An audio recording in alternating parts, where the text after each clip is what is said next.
তবে আমি 31 বছর জীবনে কোনোদিন মানুষের কাছে পথ খরচ পাতেও চাইনি।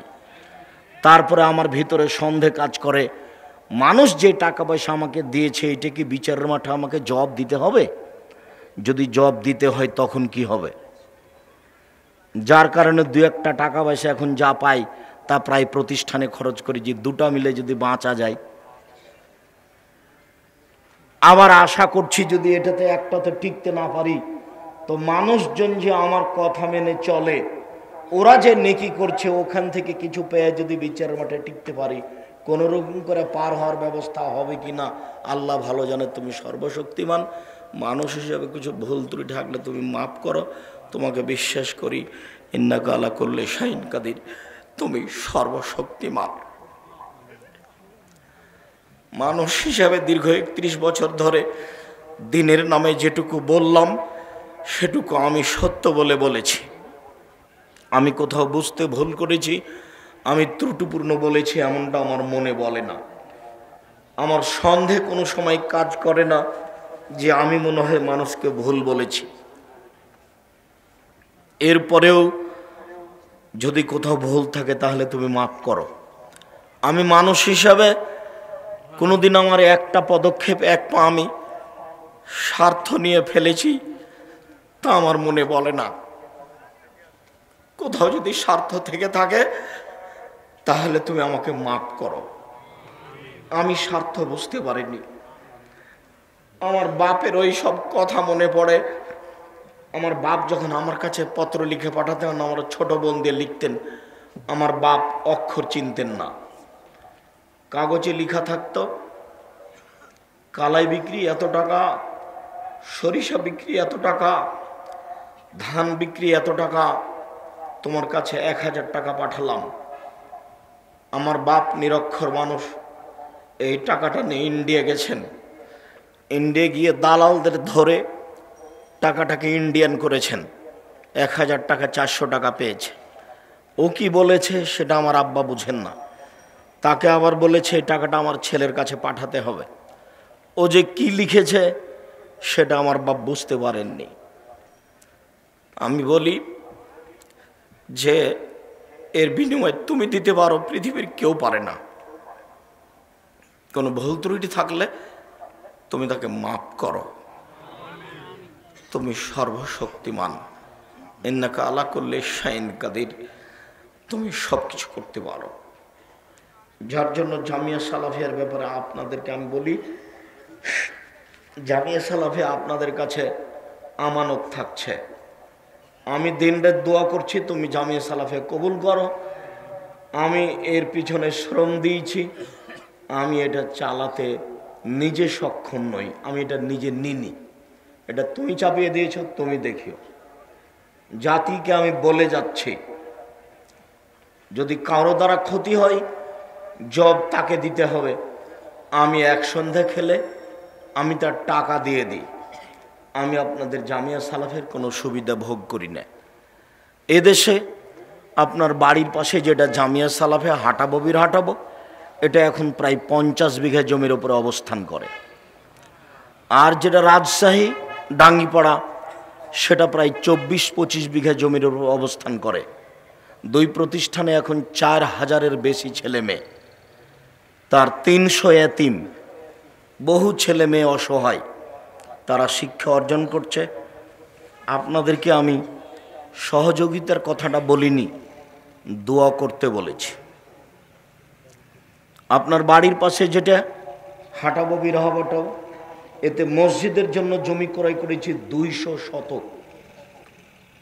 যার একতলাতে মুসল্লি সালাত আদায় করতে পারবে 10,000 একসাথে। মসজিদের জন্য জমি রেডি। ভারত, বাংলাদেশ, পাকিস্তানে আহলে হাদিসের সঠিক আকীদার সবচেয়ে বড় মসজিদ ইনশাআল্লাহ আপনার বাড়ির পাশে। মানুষের হাতে একে ঠেকানোর কোনো পথ নেই। যার কারণে বলছি দোয়া করেন ওপরওয়ালা করুক, তাহলে করা সহজ। আর আমরা যদি করতে যাই তাহলে এটা সহজ নয়। ওই করুক, কাকে দিয়ে করবে সে জানে।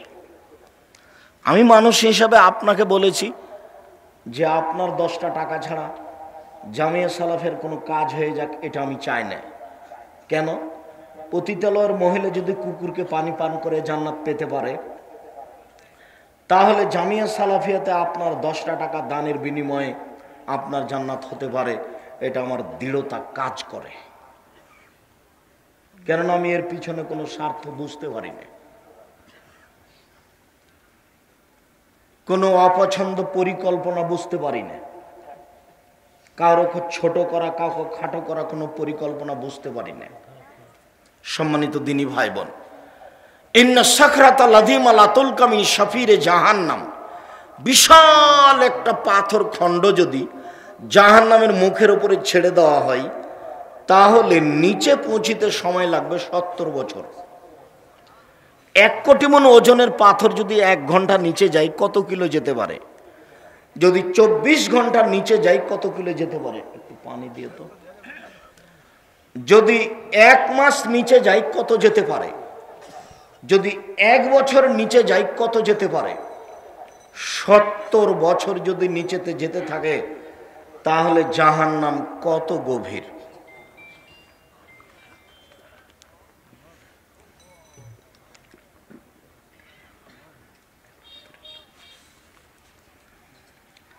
জাহান্নামের সব নিচে হিন্দু থাকবে, এ কথা আল্লাহর নবী বলেননি, তবু জাহান্নামে যাবে তারা। ইহুদি খ্রিস্টান থাকবে, এ কথা বলেননি, তবে তারা জাহান্নামে যাবে। বলেছেন যারা মুনাফিক, যারা দোকানে বসে আড্ডা পিটে মানুষের বদনাম করে, এর কথা ওকে লাগে, ওর কথা একে লাগে, ওরা যাবে। জাহান্নাম জান্নাতের দরজায় যদি একসাথে মানুষ জিন ফেরেশতা একসাথে ঢুকে, তো দরজায় ঢুকতে অসুবিধা হবে না। জাহান্নামের পরিচয় আমি কি দিয়ে দিতে পারি? মানুষের বিবরণ দি জাহান্নামের, তাহলেও কিছু বোঝা যাবে। রাসূল সাল্লাল্লাহু আলাইহি ওয়াসাল্লাম বলেন, ইন্না গিলজা জিলদে জাহান্নাম ইসনানে আরবাউনা জেরা, জাহান্নামের গায়ের চামড়া হবে 42 হাত মোটা। অন্য জিরসাহু মিসলু উহুদিন, ওর দাঁত হবে উহুদ পাহাড়ের সমান। উহুদ পাহাড় হলো 4 কিলোমিটার প্রশস্ত, 8 কিলোমিটার লম্বা। নিচে কত আছে তা মানুষ জানে না। রাসূল বলছেন অন্য ফাঁকে জবাই মিসলু বাইজা, জাহান্নামের উরু রান হবে বাইজা পাহাড়ের মতো। বাইজা পাহাড় হচ্ছে 39 কিলোমিটার লম্বা। অন্য মাজলিসু মিন জাহান্নাম বাইনা মক্কা ওয়াল মদিনা, একজন জাহান্নামীর বসার জায়গা হবে 450 কিলোমিটার। বাইনা মানকিবাইল কাফির লিরাকিবিল মুসরির সালাসা আইয়াম, একজন জাহান্নামীর ডান কাঁধ থেকে বাম কাঁধে পৌঁছিতে একটা দ্রুতগামী ঘোড়াকে 3 দিন সময় লাগবে।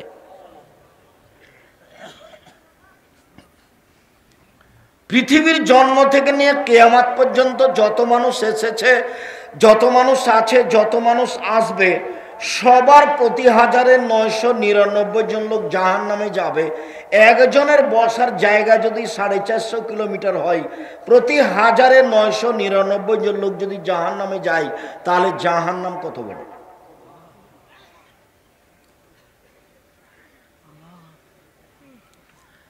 জাহান্নামকে টেনে হেঁচড়ে বিচারের মাঠে নিয়ে যাওয়া হবে, তাহলে জাহান্নাম রেডি আছে।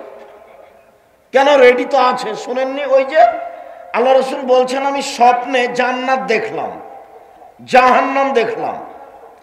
জান্নাতে যখন ঘুরছিলাম, দেখলাম একটা সুন্দর টকটকে ঝকঝকে ঘর, পাশে একজন বৃদ্ধা মহিলা পানি নিয়ে অজু করছে, হাত পা ধুচ্ছে। আমি বললাম, মহিলা বলতে পারে এই ঘরটা কার? তো মহিলা বললো এই ঘরটা উমারের। তো আমার মন চাইলো, আল্লাহু সামাদ, ঘরের বাহির যদি এত ঝকঝকে হয়, ভিতরই বা কেমন? তো আমার একটু ভিতরটা দেখার স্বাদ হলো। এরপরে মনে পড়লো উমার, এটা উমারের ঘর, এত বড় মানুষের ঘরে ঢোকা যাবে না। উমারের আত্মমর্যাদা হিসাব করে আমি ভিতরে ঢুকলাম না। সকাল হয়ে গেল, উমারের সাথে দেখা। উমার, স্বপ্নে আমি জান্নাত জাহান্নাম দেখলাম, জান্নাতে ঘুরতে ঘুরতে তোমার ঘরটা দেখলাম। তোমার ঘরটা দেখে আমার ভিতরে ঢোকার স্বাদ জাগলো, কিন্তু তোমার আত্মমর্যাদাকে হিসাব করলাম, এত বড় মানুষের ঘরে আমি ঢুকি কি করে, তাই আমি ঢুকিনি। এই কথা বলতে না বলতে উমর বলছেন, আল্লাহর নবী আপনি আমার আত্মমর্যাদাকে খেয়াল করেন। এই কথা বলে তিনি অঝর নয়নে কাঁদতে লাগলেন উমর রাদিয়াল্লাহু তাআলা আনহু। তিনি বলেন, আমি যখন জাহান্নাম দেখছিলাম, জাহান্নাম দেখতে দেখতে দেখলাম যে ফাত্তালাতুন নারা ফিহা আকসার আহলিহা নিসা, জাহান্নামে বেশিরভাগ দেখলাম মহিলারা, বেশিরভাগ দেখলাম মহিলারা জাহান্নামে। মদিনার মহিলারা জিজ্ঞাসা করেছিল, আল্লাহর নবী বেশিরভাগ মহিলা জাহান্নামে যাবে কেন? আল্লাহর নবী উত্তরে বলেছিলেন, ওরা স্বামীকে মানে না এই জন্য। সম্মানিত দিনী বোন যারা এখানে আছেন, যারা চলে গেছে তারা তো ঘুমিয়ে গেছে বা টিভি নিয়ে বসে আছে আর তাকদির নিয়ে গেছে। যারা চলে গেছে তাদের স্বামীকে বলছি, ও বাড়িতে যে আপনার বউ কি করছে, আপনার বউ কি করে, আপনার বউ কি এমন করতে পারে, আপনার বউ কয় টাকার মালিক, আপনার বউ কয় পয়সা বিদ্যা রাখে, জানেই বাকি, আপনার কি ধারণা? মনে কষ্ট নেন না, আপনি আমার কাছের দিনী ভাই। যদি মনে করেন যে বিদ্যান আমার বউ, তাহলে আসেন আমি ঘুঘুরা তুলে দেব। আপনাকে আমি ক্ষিপ্ত হবেন এই জন্য বলিনি, আপনি আমার অনেক কাছের মানুষ। আপনাকে আর আপনার স্ত্রীকে সামনে রেখে আমি এসেছি, কিছু কথা বলবো এই জন্য। আপনি দাম দিবেন না মানে? আপনাকে আমি অনেক ভালোবাসি, আপনি আমাকে যতটুকু ভালোবাসেন তার চেয়ে আমি আপনাকে বেশি ভালোবাসি। আমি কোনোদিন কেসা কাহিনী বলিনি, কেসা কাহিনী বলতে আসিনি। আপনি আসবেন আর চলে যাবেন তা তো আমি পছন্দ করি না, আর আমি সারা রাত বক্তব্য দিই না। আমি আব্দুল্লাহ বিন ফজল রাহিমাহুল্লাহ নই, আমার কাছে অত বিদ্যা নেই, আমি বক্তব্য দিতে দিতে ফজর করতে পারি না।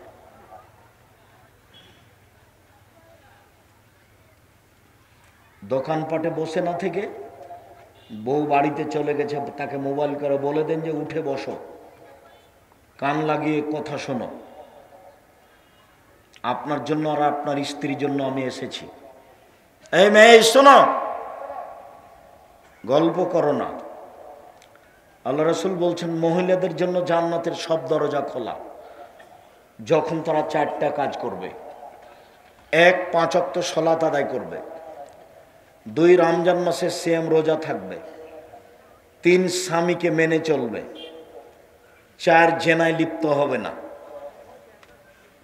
হয়েও যদি থাকে জেনা, তওবা করেন, তাহলে আপনি সবচেয়ে ভালো মানুষ হয়ে যাবেন।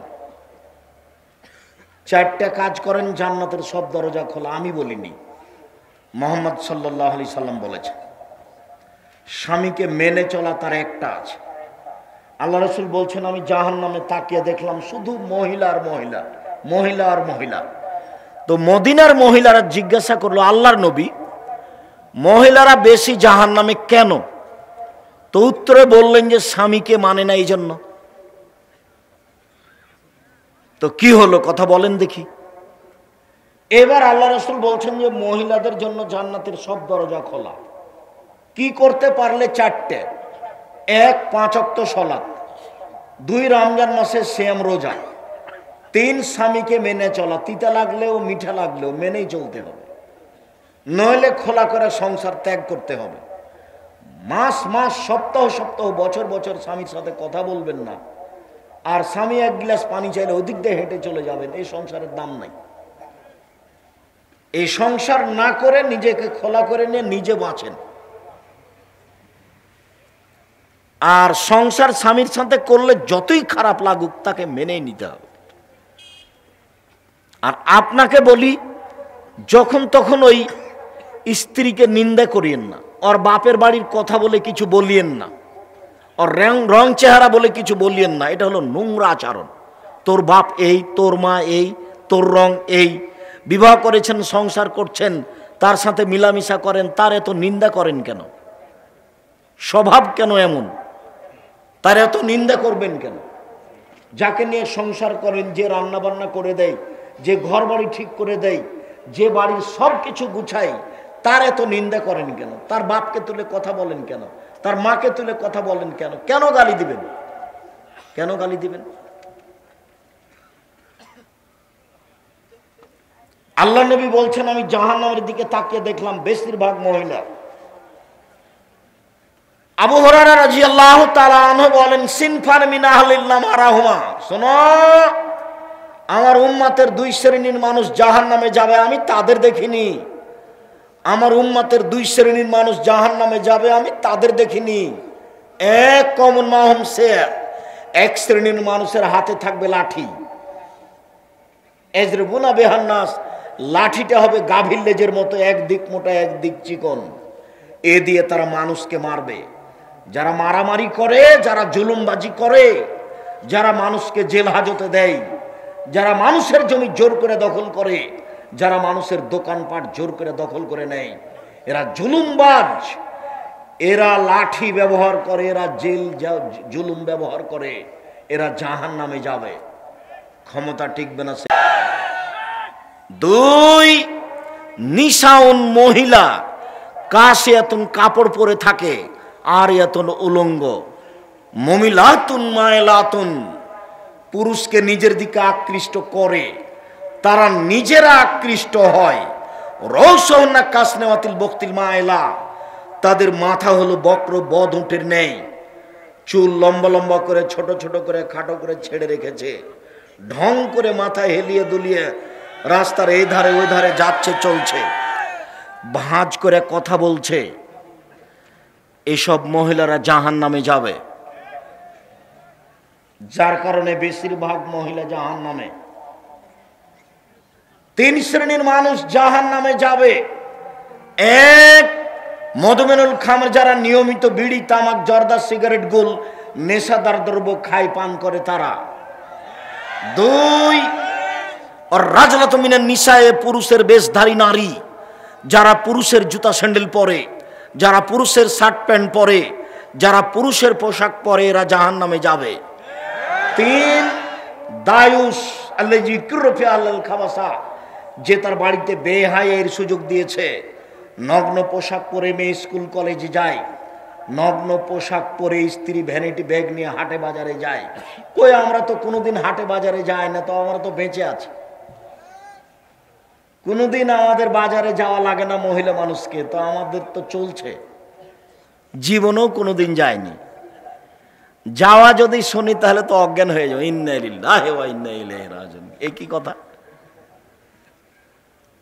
তা আমরা তো আছি। আপনার বউ রোজ যায় কেন? কাপুরুষ, হিসাব পান না, যাবে কেন? সারাদিন মানুষের গুতা খায়, ধাক্কা খায়, মোহর দেন আপনি আর আরেকজনের ধাক্কা খাই, খারাপ লাগে না? পুরুষ হতে হবে। পুরুষ মানে চোখ যেভাবে ঘুরে বউ সেভাবে চলে, তার নাম পুরুষ। চোখ যেভাবে ঘুরে বউ সেভাবে চলে, তার নাম ক্ষমতা। উপার্জন করি আমি আর ঢং দেখাই ও, এটা পুরুষ নয়। কাজে পুরুষে জীবিকা নির্বাহ করতে হবে। আল্লাহ রাসূল বলছেন, জাহান্নাম ঘোষণা করে রেখেছে আমি অনুবাদক। জাহান্নামের পরিচয়, জাহান্নামকে টেনে হেঁচড়ে নিয়ে যাওয়া হবে, তাহলে জাহান্নাম প্রস্তুত, রেডি আছে। জাহান্নামের গায়ে থাকবে ৭০,০০০ লোহার রশি, প্রত্যেক রশিতে থাকবে ৭০,০০০ ফেরেশতা, টেনে হেঁচড়ে তাকে মাঠে নিয়ে যাবে। একজন ফেরেশতার এত শক্তি, এই বিশাল পৃথিবীতে হাত ঢুকিয়ে গোটা পৃথিবী উল্টে দিতে পারেন একজন ফেরেশতা। এক একটা রশিতে ৭০,০০০ ফেরেশতা থাকবেন, তাহলে জাহান্নাম কত বড়। বিচারের মাঠে থাকবে জাহান্নাম, বিচারের মাঠে থাকবে জান্নাত, বিচারের মাঠে থাকবে মানুষ, বিচারের মাঠে থাকবে জিন, বিচারের মাঠে থাকবে পশু প্রাণী, বিচারের মাঠে থাকবেন আল্লাহ, বিচারের মাঠে থাকবেন ফেরেশতা, বিচারের মাঠে থাকবে পানির পশু প্রাণী, সব কিছু। বিচারের মাঠ কত বড়। জাহান্নামের খড়ি হবে মানুষ ও পাথর। অকুদহান নাস ওয়াল হিজারা, মানুষ এবং পাথর হবে জাহান্নামের খড়ি। জাহান্নামে কোনো কয়লা থাকবে না, জাহান্নামে কোনো কাঠ খড়ি থাকবে না। মানুষই কাঠ, মানুষই কয়লা আর পাথর। পাথরের ব্যাপারে বিদ্বান বলেছেন যে কিছু পাথর আছে আগুনে দিলে খুব জোরে জ্বলে ওঠে, সেই পাথর দেওয়া হবে। আর কিছু বিদ্বান বলেছেন না না, যেসব মাটি পাথরের মূর্তি বানানো হচ্ছে এই মূর্তিগুলি দেওয়া হবে, তখন জাহান্নাম জোরে জ্বলে উঠবে। জাহান্নাম কথা বলতে পারে 1 মিনিট। ফাতাহাজ্জাতিন নার, জাহান্নাম হইচই করে তর্ক লাগিয়ে দিবে আল্লাহর সাথে। বিমা উসিবতু বিল মুতাজাব্বিরিল মুতাকাব্বিরিন, প্রতিপালক আমার ভিতরে স্বৈরাচারী, স্বেচ্ছাচারী, বদমেজাজি, অহংকারীরা কেন কেন তারা আমার ভিতরে? তখন আল্লাহ বলবেন ইন্নামা আনতি গাযাবি, জাহান্নাম তুমি মনে রেখো তুমি আমার শাস্তি। ইন্নামা আনতি গাযাবি, নিশ্চয় তুমি আমার রাগ, তুমি আমার ক্রোধ। যারা পৃথিবীতে স্বৈরাচারী, স্বেচ্ছাচারী, বদমেজাজি হিসেবে থেকেছে, জোর করে বাড়ি গাড়ি দখল করেছে, জোর করে সমাজের লোককে অপমান করেছে, মানুষকে জেল হাজতে দিয়েছে, নির্দ্বিধায় মানুষের প্রতি অন্যায় অবিচার করেছে, তাদেরকে শাস্তি দেওয়ার জন্য তোমাকে প্রস্তুত করেছে। এই জন্য স্বৈরাচারী, স্বেচ্ছাচারী, বদমেজাজি, অহংকারীরা তোমার ভিতরে আছে। মনে রেখো জাহান্নাম ইন্নামা আনতি গাযাবি, নিশ্চয় তুমি আমার রাগ। ইন্নামা আনতি আযাবি, নিশ্চয় তুমি আমার শাস্তি। তোমাকে দিয়ে শাস্তি দিব স্বৈরাচারীদের, তোমাকে দিয়ে শাস্তি দিব অহংকারীদের, তোমাকে দিয়ে শাস্তি দিব বদমেজাজিদের। তাই তোমাকে প্রস্তুত করেছি, যার কারণে তোমার ভিতরে এরা। জাহান্নাম হইচই করে তর্ক লাগিয়ে দিবে আল্লাহর সাথে, মানে জাহান্নাম কথা বলতে পারে। ফাস্তাকাতিন নারু ইলা রাব্বিহা, যেদিন জাহান্নামকে রেডি করা হলো সেদিন তার প্রতিপালক করেছে জাহান্নাম অভিযোগ করলো। অভিযোগে বলল এক হলো বাজি বাজান, যা আল্লাহ আমার কিছু অংশকে ধরে খাচ্ছে, আপনি কি আমার একটু কথা শুনবেন? তখন আল্লাহ বললেন ঠিক আছে জাহান্নাম, তোর কথা আমি মেনে নিলাম বেনাফসানে, তুমি 2টা শ্বাস ছাড়ো, ঠান্ডা এলাকা থেকে একটা ছাড়ো, সারা পৃথিবী 6 মাস ঠান্ডা থাকবে। গরম এলাকা থেকে একটা ছাড়ো, সারা পৃথিবী 6 মাস গরম থাকবে। তোমার ভিতরে শাস্তি হালকা হবে। জাহান্নাম শোনো, একবার শ্বাস ছাড়ো, পৃথিবী 6 মাস গরম থাকবে। জাহান্নাম শোনো, একবার শ্বাস গ্রহণ করো, পৃথিবী 6 মাস ঠান্ডা থাকবে, তোমার ভিতরে শাস্তি কিছু হালকা হবে। আমি তোমার অভিযোগ মেনে নিলাম। লায়াজালা ইলকা জাহান্নাম, জাহান্নামের ভিতরে মানুষকে দিতে থাকা হবে অতাকুলো হালমিন মাজিদ। জাহান্নাম বলবে আর কি কিছু আছে, আর কি কিছু আছে, আর কি কিছু আছে। ফাওয়াজা কাদামাহু রব্বুল ইজ্জাতে, তখন আল্লাহ তাআলা তার নিজের পাকে জাহান্নামের ভিতরে ঢুকিয়ে দিবেন। ও ইয়ানজাবি বাজহা বাজান, জাহান্নামে কিছু অংশের ভিতরে ঢুকে একবারে চেপা লেগে আঁটো সাঁটো হয়ে যাবে, আর মুখে বলবে কাত কাত কাত, যথেষ্ট যথেষ্ট যথেষ্ট। জাহান্নাম কথা বলতে পারে।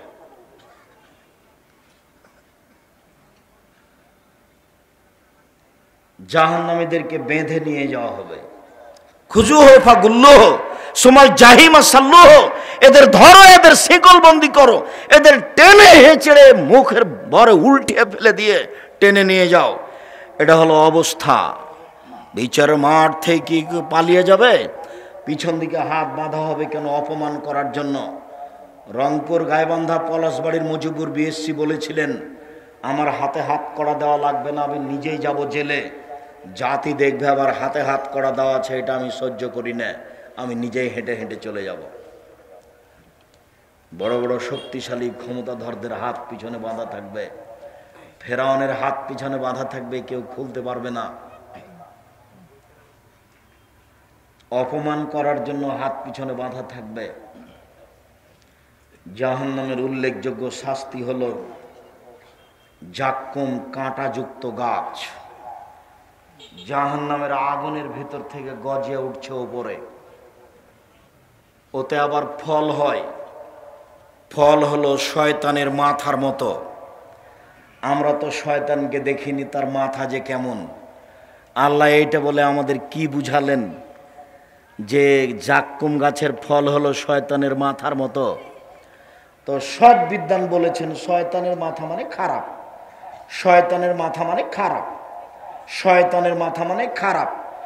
তখন আবুল আলা মওদুদি রাহিমাহুল্লাহ বলছেন, আরে না না না, মানুষ যেমন রূপক কথা বলে ও বুঝে, আল্লাহ তেমন রূপক কথা বলেন। মানুষ যেমন রূপক কথা বলে ও বুঝে, আল্লাহ তেমন রূপক কথা বলেন। মানুষ কি বলে রূপক কথা? মানুষ বলে মেয়েটা এত সুন্দরী, মেয়েটা এত সুন্দরী, মনে হচ্ছে যেন পরী। কেউ কি পরীকে দেখেছে?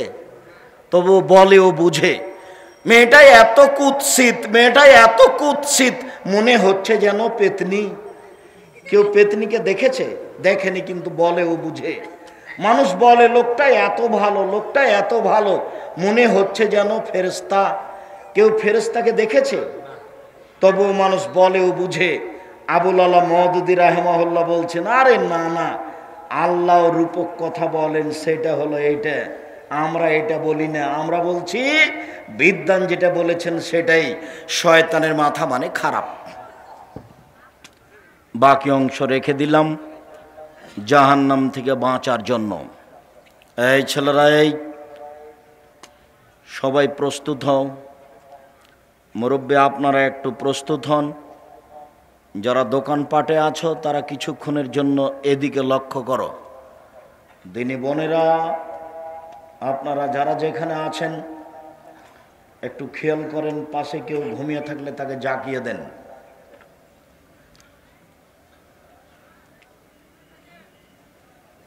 কবর যত কঠিন, কিয়ামত তার চেয়ে অনেক বেশি কঠিন।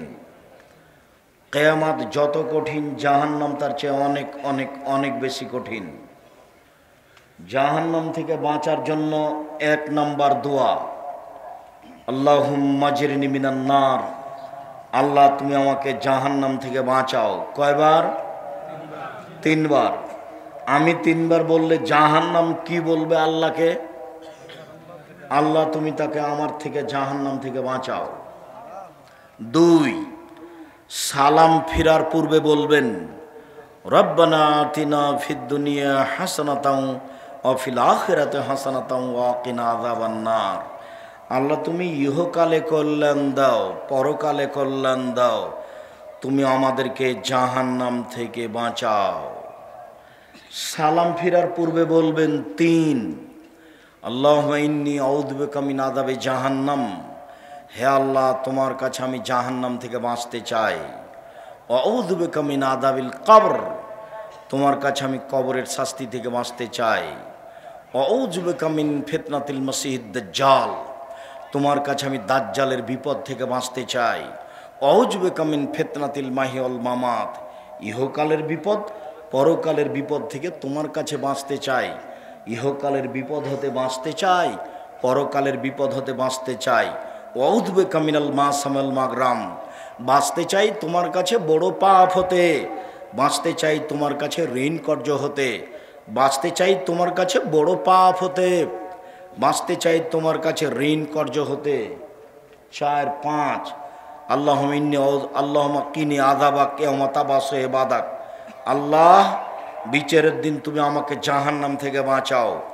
আল্লাহ, বিচারের দিন তুমি আমাকে জাহান্নাম থেকে বাঁচাও। এই কথাগুলি আপনি সালাম ফিরার পূর্বে বা পরে বলার চেষ্টা করবেন। বাপ মায়ের বা কারো কবরের পাশে গেলে জানাজার যে বিশেষ দোয়া আছে, আল্লাহুম্মা গফির লাহু ওয়ারহামহু ওয়াফু আনহু, এই দোয়া পড়বেন। সেইখানে এক জায়গাতে আছে ওয়াকিহু মিন আযাবিন নার। আল্লাহ তুমি তাকে জাহান্নামের শাস্তি থেকে বাঁচাও। অমিন আযাবিল কবর, আল্লাহ তুমি তাকে কবরের শাস্তি থেকে বাঁচাও। কবরের পাশে গেলে ওই জানাজার বিশেষ দোয়াটা পড়বেন। তাহলে তার জন্য কবরের শাস্তি এবং জাহান্নামের শাস্তি থেকে বাঁচার ব্যাপারে আল্লাহকে বলা হবে আর যেগুলো বললাম সেগুলোর চেষ্টা করবেন। বিশেষভাবে রব্বানা আতিনা ফিদ দুনিয়া হাসনাত ওয়া ফিল আখিরাতি হাসনা, বিশেষভাবে আল্লাহুম্মা ইন্নী আউযু বিকা মিন আযাবি জাহান্নাম, এইগুলি দোয়া না পড়া পর্যন্ত সালাম ফিরবেন না।